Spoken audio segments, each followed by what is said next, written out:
Duncan, the 6th narrow gauge engine and fence.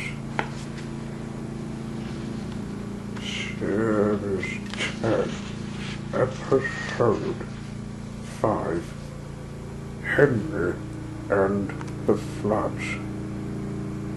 During the summer, it had been raining hard. Henry was feeling miserable. Everywhere was wet, wet, wet.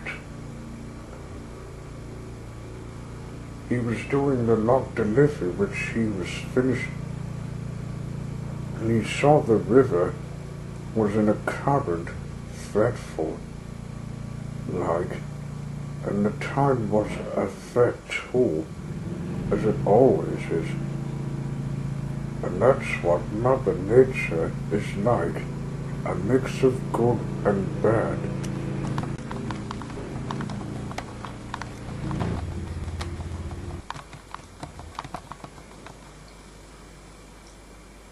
Gordon and Mercer were finished too. They came in the warmth of the shed. "The storm's just arrived," said Gordon. "We just heard the floods don't threat our staying place." "There's a dam too," added Mercer. "One of us has to check." "You're old and wise, Henry. Can you check it, but be careful?"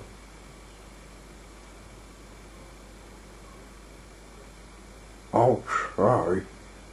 I'm to take the green waste anyway," said Henry.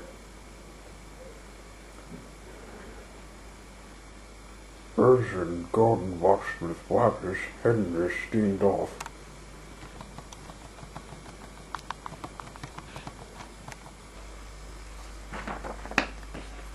The line he was using was the twisted lane.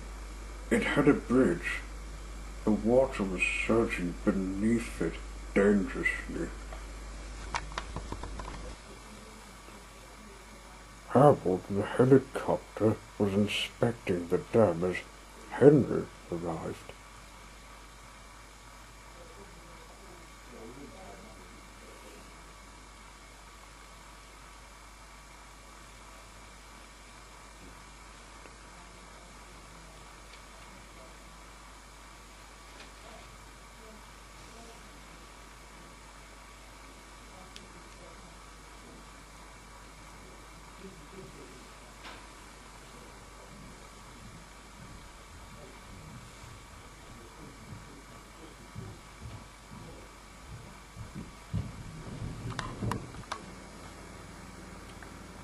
didn't like crossing it, but he had to check.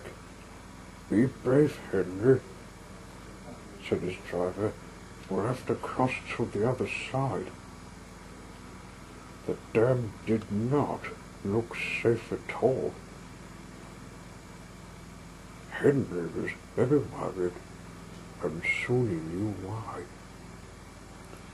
"The dam's breaking up. We better warn the Duncan Fish Railway," said Henry, knowing he didn't have time to take the greenways, which will have to wait, shunted back as fast as his wheels would let him. Rosie was waiting for Henry to come. The river had risen so high it was threatening to take the bridge. Henry came into sight. "The dam's about to break. We must find high ground," shouted Henry's driver. "Your only chance is to cross the bridge," called Rosie. "But my weight will break it," said Henry. "Besides, it doesn't look safe to me." "It's our only chance," said the driver. "Come on, if the dam breaks, we'll be done for." "Very well then." Very carefully and very slowly, the big green engine started crossing. Henry was halfway across the bridge, but was too late to move when disaster struck. The dam broke and a big gush of water brutally surged through. "Help!" cried Henry. The water went too close to the bridge. It broke, taking Henry on the current. "Come on, Rosie. We'd better follow him. He's heading to Remarkable Caves. Right, driver?"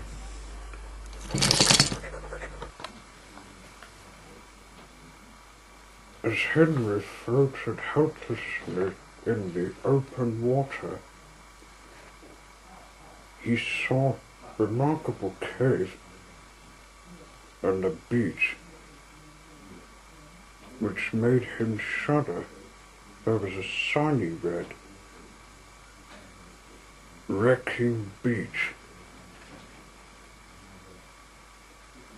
"If I get shipwrecked on that tiny island, I'm doomed," he cried.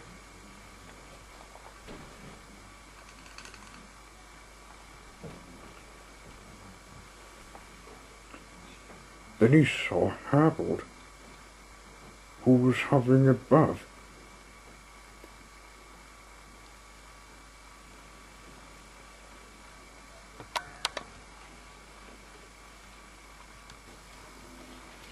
There was backup he brought: Sunshine, Theodore, Hank, Emily, Frederick, and George, with some ropes to tie on. Even the little ponies are helping. "We're going to put the ropes on you. The tugs will pull while we push. Quickly now," said Applebloom. They all did. Worse still, they had to fight the waves.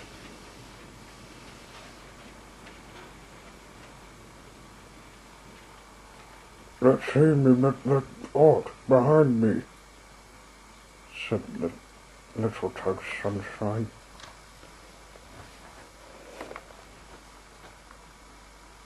With much struggle they aimed Henry to the abandoned port. Just then, Rosie came up to get him off. "Well done. Now let Rosie pull Henry off." Henry was safe at last. When the floods were over and the dam ended, all the ponies held a big party for Henry, roasted from twilight. "We've never helped you," out of the waters, Henry. We did it first class.